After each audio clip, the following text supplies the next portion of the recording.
sampah-sampahnya bikin gongnya dibayar sama si Ruben. Terus anak udah nggak dapat, ya kan, utang mah tetap si Ruben. Jadi si Ruben dapat apanya? Ya dapat nggak enaknya, dapat hikmahnya, ya kan? Oke, aku akan jawab semuanya tanpa aku tutup-tutupin. Aku kayak langsung diem, merenung doang. Aku cuma berpikir gini, selama hidup aku ini apa yang udah aku lakuin buat diri aku. Terjadi percekcokan. Menurut Minola Sebayang, wajar saja terjadi keributan dalam rumah tangga presenter acara TV Brownies itu. Lebih lanjut, Minola Sebayang menjelaskan, Ruben Onsu dan Sarwenda telah mencoba menyelesaikan permasalahan yang terjadi di antara mereka. Namun sayang, dalam arti tidak melanggar hukum. Kalau mas tanpa izin kena lagi. Misalnya lagi main di sekolah, jemput anaknya. itu banyak kejadian begitu. Itu lagi main di mall. Tadinya rumah tua, terus direnovasi gitu. Terus sempat berhenti pembangunannya. Terus jalan lagi. Gitu. Terus akhirnya selesai karena tiap hari anak doa gini tiap malam, semoga rumah baru cepet jadi. Terus tiap hari tiap bangun ditanyain, Bun kapan kita pindah ke rumah baru? Stres gak tuh? Betul. Ya kan, jadi kayak langsung berusaha sekuat tenaga live pagi malam ya kan. Masya Allah, biar langsung biar ini jalan bangunannya dan doa anak akhirnya dikabulkan. Benar, jadi anak-anak happy.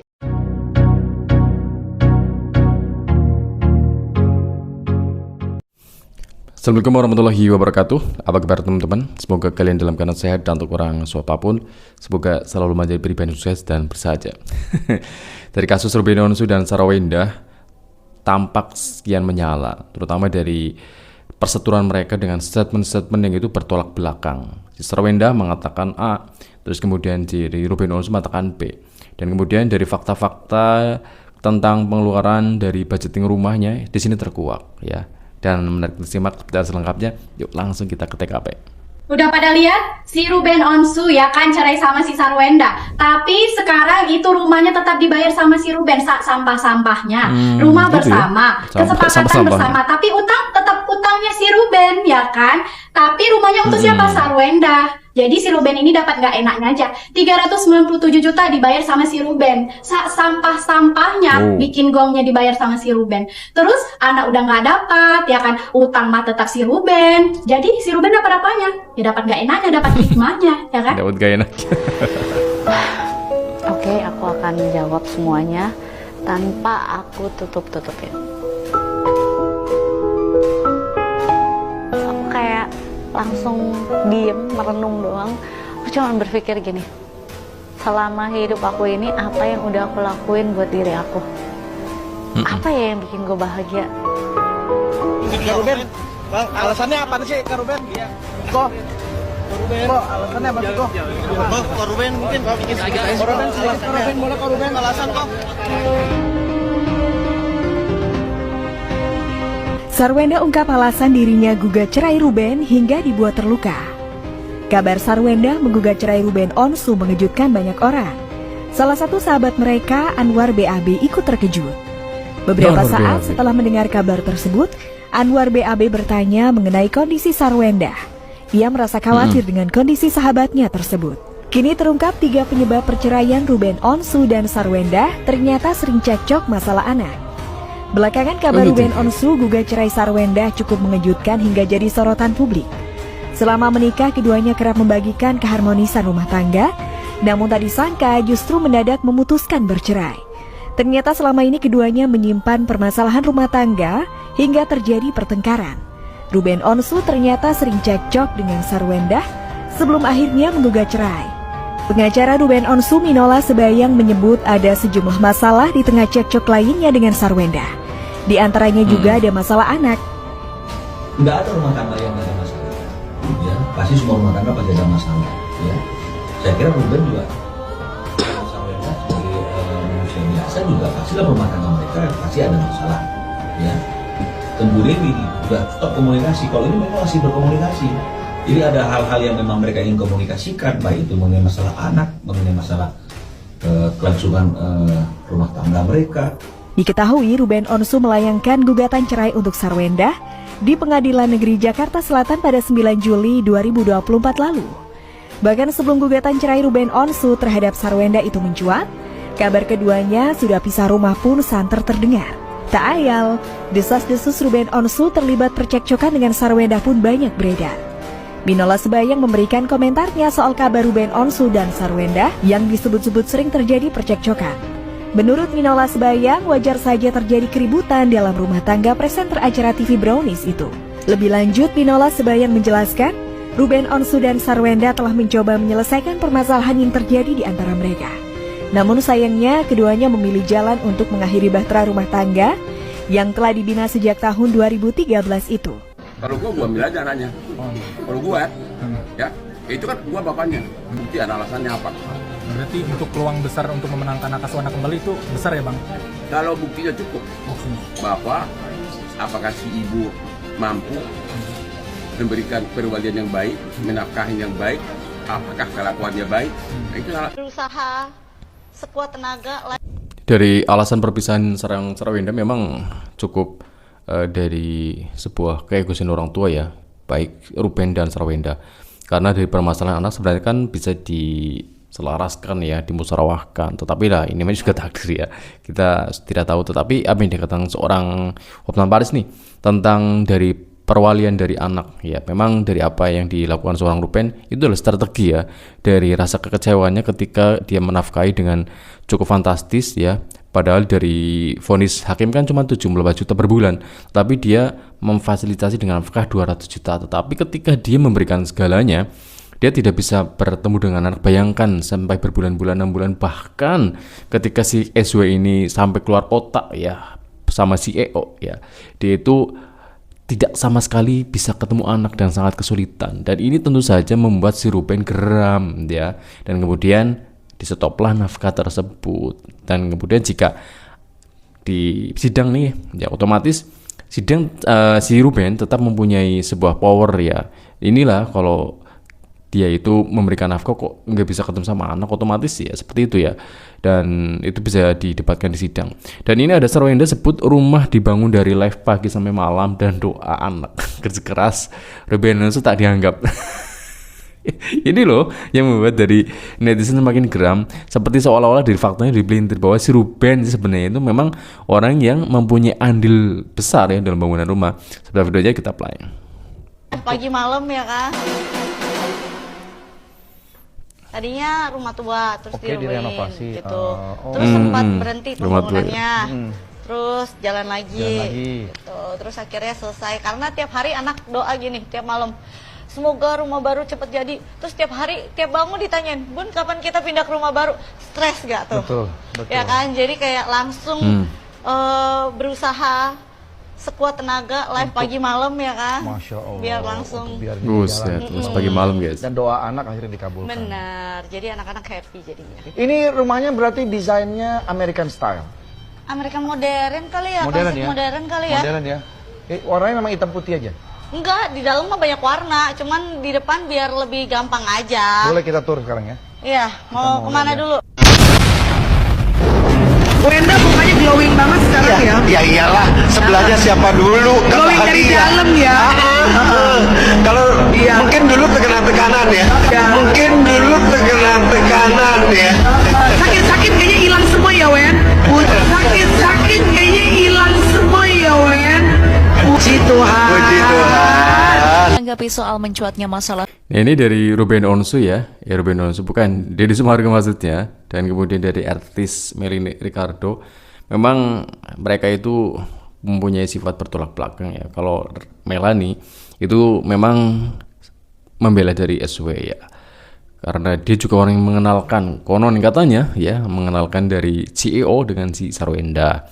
Nah, ini dari Densus nih. Kalau kita lihat memang dia seorang podcaster gitu ya. Istilah seperti itu yang memang netral ya. Jika memang ada suatu narasumber pasti paling tidak dua belah pihak untuk bertemu ya, untuk mengemukakan pendapatnya. Kalau menurut saya sih ya, dari pendapat mereka sebenarnya sih istilahnya ya mending baik-baik saja lah ya, dari apa yang mereka perseteruan, dari meskipun mereka ya berbeda pendapat untuk anak guys ya. harus berdamai. Dituding tak adil, Sarwenda bongkar bukti transfer pembangunan rumah mewah. Nah ini ya, suatu bukti yang selama ini membuat gong banget ya. Kok mereka selalu berseteru guys ya.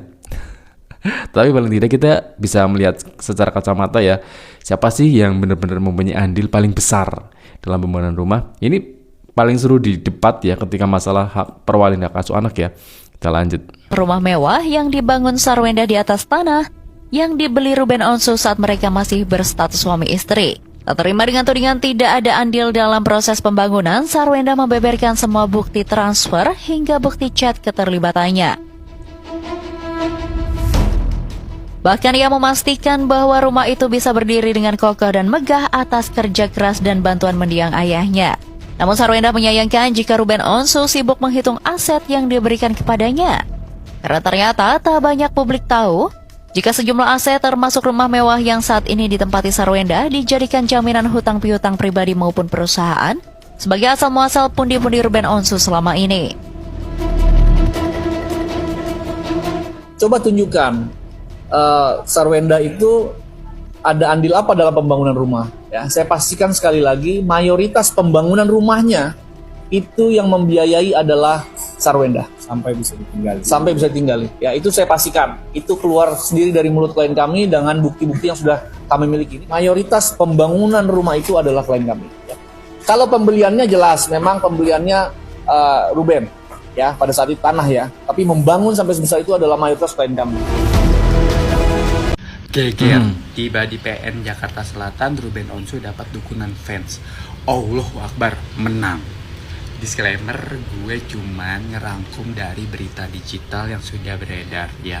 Buat warga-warga gue yang emang mager baca aja gitu.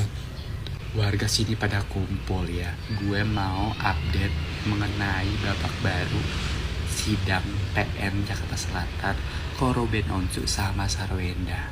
Jadi gini, Ruben Onsu datang di Pengadilan Negeri Jakarta Selatan sekitar jam 10:30 siang. Gayanya santai, pede langsung masuk ke area sidang. Ruben langsung dikerubunin wartawan. Bukan cuma itu, ada juga fan yang teriak, Allahu Akbar, Ruben menang. Nah, Ruben cuma senyum terus menjawab, Insya Allah ya Bu, terima kasih. Di dalam ruang sidang, Sarwenda ternyata udah datang lebih dulu nih bareng kuasa hukumnya. Jadi hari ini mereka benar-benar sama-sama hadir nih buat proses mediasi. Nah, menurut kuasa hukum Ruben ya, Bang Minola ya, kehadiran Ruben ini memang bagian dari proses mediasi yang diwajibin pengadilan. Sekalian juga membantah omongan netizen yang sempat bilang Ruben takut atau pengecut buat datang ke sidang. Sekarang tinggal kita lihat aja nih, apakah mediasi ini bakalan menghasilkan jalan damai atau justru lanjut ke proses sidang berikutnya. Kalau menurut warga-warga nih, masih ada peluang gak nih mereka untuk sepakat demi anak nih, atau bakalan ada episode-episode baru ya? Coba deh lo komen, lo kasih pencerahan buat kita-kita. Buruan.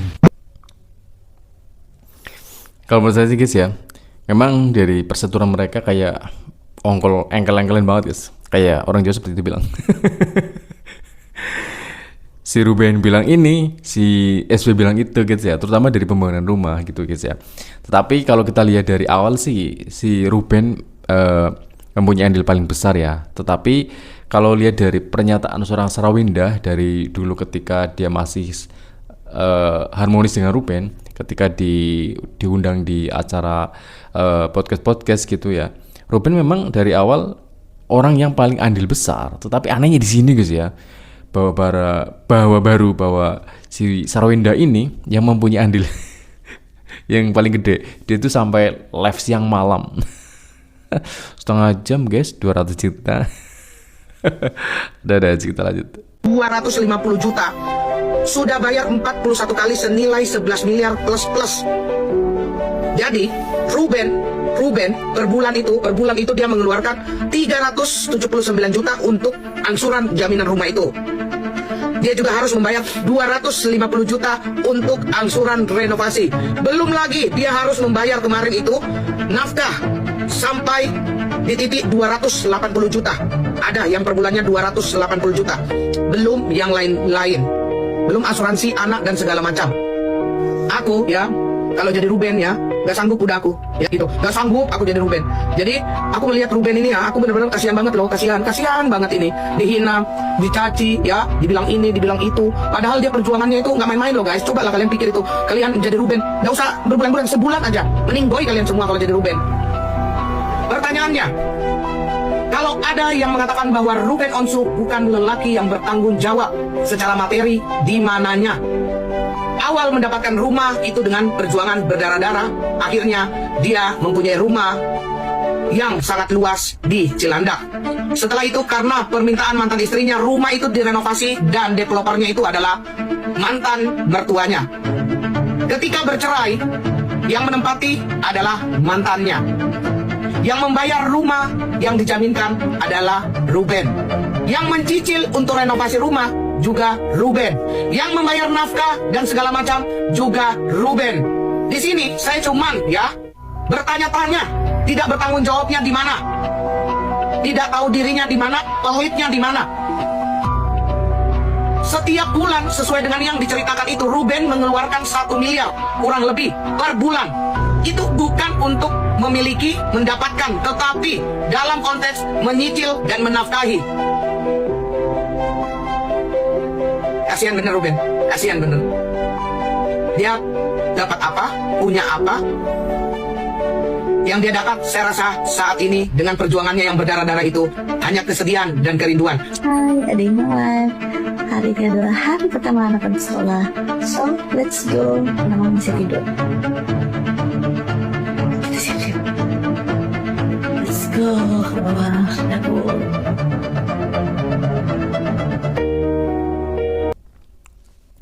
Nah ini ya, dari pendapat yang berbeda ini nih guys ya, yang membuat dari netizen itu terpecah belah. Dan dari pernyataan masing-masing ini akhirnya dapat menilai ya. Si SW bilang seperti ini, si Ruben bilang seperti ini ya. Dan kemudian dari sebuah perjuangan yang boleh dibilang kan untuk anak ya, ngapain dipermasalahkan ya, dan kemudian diperdebatkan.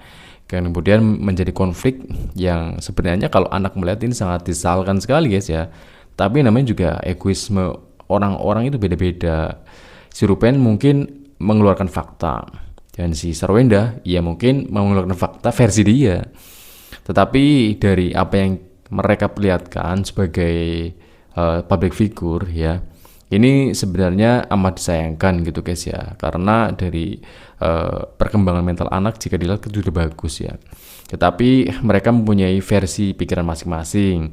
Kalau si Ruben Onsu sebagai ayah, dia tidak ingin dijelek-jelekan, karena dari awal dari pihak SW ini menjelek-jelekan dengan cukup frontal ya, dengan memanggil si Ruben dengan cong dan sebagainya. Otomatis si Ruben berjuang dengan mempertahankan image-nya bahwa dia memang ayah yang bertanggung jawab. Dia fantastis banget dari pengeluaran yang untuk cicilannya 300 juta lebih, kemudian untuk nafkah 200 juta lebih. Itu kan sangat luar biasa guys ya. Belum tentu ada orang sekuat Ruben, dan beruntung sekali sebenarnya Sarwenda yang memilih seorang Ruben Onsu. Dan semoga saja di persatuan mereka nih ya, untuk anak, sekali lagi ya, untuk anak mereka bisa berdamai ya, agar anak-anak mempunyai image ibu yang baik dan kemudian ayah yang bertanggung jawab dan tetap menjaga keharmonisan sebagai ayah dari orang tua dari anak mereka, anak dari orang tua dari anak-anak mereka. Betul ya. Cukup sekian ya teman-teman ya. Semoga menghibur. Sampai jumpa. Assalamualaikum warahmatullahi wabarakatuh. Ciao.